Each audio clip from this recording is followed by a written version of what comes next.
You're listening to Sirius Speedway. Once again, David Moody and Angela Marie. Buongiorno, everybody. Hello. 17 after the hour, we're headed to the hotline to talk to the driver of the Geico Toyota for Germain Racing on the Camping World Truck Series, Max Papis. Hello, Max. Buongiorno, Mr. Dave Moody. I can see you keep insisting with the same song, right? Well, see, that's not I don't handle that. I'm just the host. The producer picks the song. Is there something else that you'd prefer for next week? What about Bocelli? Bocelli. Bocelli, Get yes. on that, Priceman. Let's get some Bocelli. All right. Let's get some Bocelli playing a little All right. bit, All right. or some Pavarotti. That's good, Oh, Pavarotti. Oh, yes. Pavarotti. We're all over the Pavarotti. Yes, that'll work fine. Okay. That's awesome. How you guys doing today? How you doing, Angie? Good. I wouldn't be up there on the radio talking about my husband making the pedicure and manicure. I think the mic is gonna spank you tonight. I hope. See, I was going to say, maybe that's the plan. Not in that way. I mean, Not in the way you're hoping for, perhaps. I know, Oh. Max. I would think that, Skinner spent a long time building this image as a tough guy, He is two-fisted brawler type guy. And now we're talking pedicures and writing love songs. It's Oogie. No, it's yeah, I not know. Oogie. I caught him playing a guitar with my team owner, with Yeah. Val Germain. Yep. And, honestly, they look a little awkward, both in the motorhome playing a guitar one to another. So I was like, I don't know if I feel like comfortable with that thing, and I left. No, I understand. Skinner and Bob Germain gazing into each other's eyes, playing love songs. I mean, you're right. Awkward is the perfect word for it. Yeah, awkward. Yeah. Ooh. By the way, everything is good. How you guys? Are you guys over there at Bristol? Angie is. I'm not. Bristol is a Speedway motorsports track, so I actually have the weekend off, and I'm not apologizing to anybody for it. Well, you don't need to apologize. Actually, it's good to have a weekend off. I'm actually right over here in Morrisville. Just finished to wash the motorhome. I'm cleaning the inside of the motorhome and kind of thinking about the long day we had at Bristol and dreaming about the top 5 in Atlanta with my Geico Toyota. And actually, I had a pleasure to have the intimidator, Mr. Mike Skinner, on the radio with me during practice. And half I didn't understand what he was telling me. Half he was telling me about, to man up and stuff like that. And I say, all right, I like that. Yeah, it's hard to understand him on the radio because he has that accent. I think he wanted to give it back to me because when I went on the radio in Charlotte Motor Speedway, when he was doing one of these, short 10-lap race of a 110-lap race, you call it in that way, I was joking to him, and I think he wanted to get me back, and he did. He did. Okay. All right.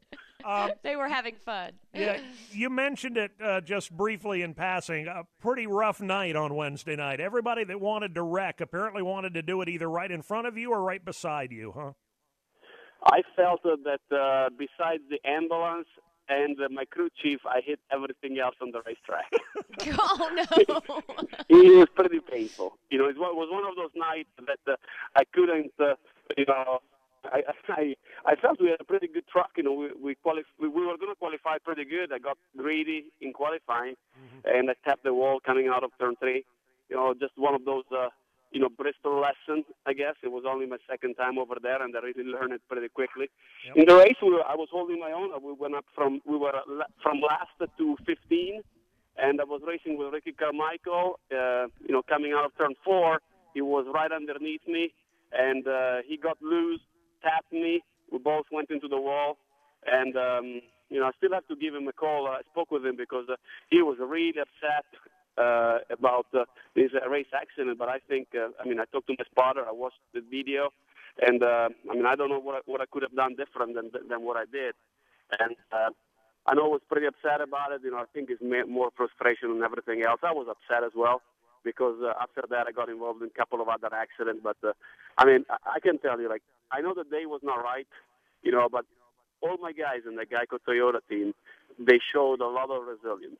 Their attitude was great on the radio. We fought all night long. The thing was tore up, but we still managed to bring some points home and finish. And I think this attitude is gonna be what is gonna help us in the future. And I know that we haven't got the results yet that we want, but man, we're digging.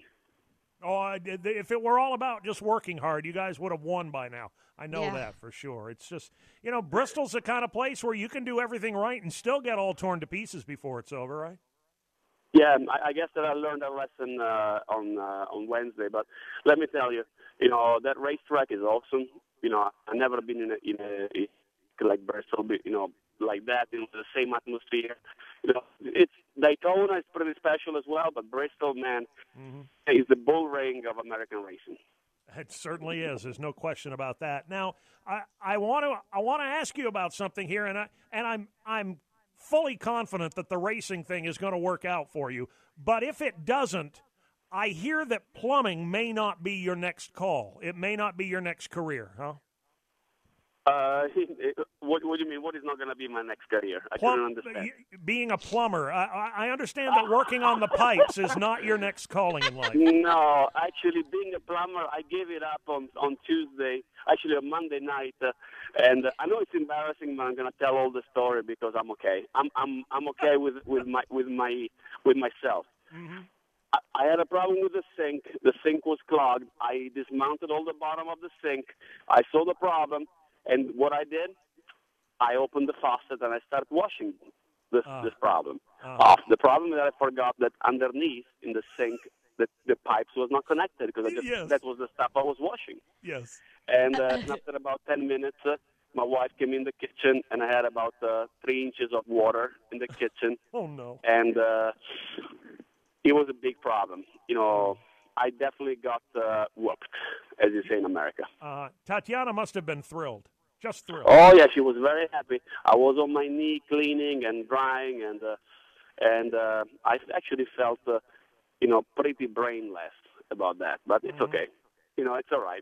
You got to be, sometimes, men, we got to be a little bit, I always say, our mind flies, and sometimes, we need something to bring us back down to earth. Mm-hmm. That's right, and that'll do it. I'm curious, when you get in trouble like that, when you do something, like that, what language does Tati yell at you in? She yells me in Portuguese. Portuguese, yeah. Okay. Yeah, and what she does? It's actually funny because we have a rule. If our kids that don't behave, we take the wooden spoon in the house and we spank the wooden spoon in our hand, tack, tack, tack, so that they actually know that after it goes on our hand, it goes on their butt. Oh, okay. And, yes. Yeah, and Tati, you know what she did? She took the wooden spoon and she did, she spanked me on my butt. I'm not sure you saw that as a punishment in the end. No, that was not a compliment. That was actually bad. I still have the bruise. When I showed up in Bristol the day after, I had a blue bruise right on my right butt cheek. Wow. And it reminded me about not keeping the faucet open when you dismount the bottom of it. Yep. See, You although always think about that now. that was a smart move in the long run, though, Max, because you will never again have to do plumbing. The minute there's a problem from now on, Tati will call the plumber and say, Max, you sit there in the chair. Don't touch it. I know. I even got a message from Greg Zipadelli saying, Max, please continue to help us in the 20 team, but do not do any plumbing in your house anymore. That's right. So I said, all right, I'm all for that. Okay. I'm all for that. But it's okay. As I say, I'm so excited to actually watch the nationwide race tonight and the Cup race tomorrow. And on Sunday, I have a big treat for myself and my son Marco. We're actually going to fly to Indianapolis on Sunday morning to watch the MotoGP. And I'm going to take a ride behind Randy Mamola on the Ducati two-seater. Wow. Dream of mine for many, many years. So I'm really looking forward to do that. And Nice. I'm going to be alone with my son Marco. So we're going to go out there and spend time with my friend Valentino Rossi, who's over there in Indianapolis for the MotoGP. So a good father and son day in Indianapolis, and I'm looking forward to that. Wow. MotoGP two-seater. That sounds like a lot of fun. I will talk to you about next week because I look forward. I mean, those guys, they have a bike that weighs maybe, I would say, I don't know, 190 pounds, 200 Yeah. pounds maybe, Yeah. and they have 250 horsepower. Wow. Amazing. Amazing. Well, we'll look forward to hearing about it. Have a great weekend, you and Marco. I know you'll have a great time, and we'll hear all about it next week. Thanks a lot. And Angie, let's not talk about manicure and pedicure with Mike. I think you're ruining his reputation. I agree. I do. Thank you. I will take that Yes. advice. Thanks, Yeah, Max. just take that advice. Sometimes a little silence is better. That's When's the last time you heard a little silence out of Angie Skinner? Oh, Lord, All that right. was Love pretty you good. guys. And All right, let me say hi to all the race fans listening. I know you guys are following the show every week. I'm really proud of all of all the support, and it means a lot to hear all that cheering before every race. And I promise you, I'm not lying to you. I promise you I'm going to run up front, and I'm going to run in the top 5 and win a race before the end of the season. I know we can, and I'm doing everything I can to make that happen. We believe you. All right, Max. Talk to you next week. Take care. Thank you, guys. Max Papis, Geico Toyota, Ford, Germain Racing. Let's take a quick break. We'll check the headlines when we come back.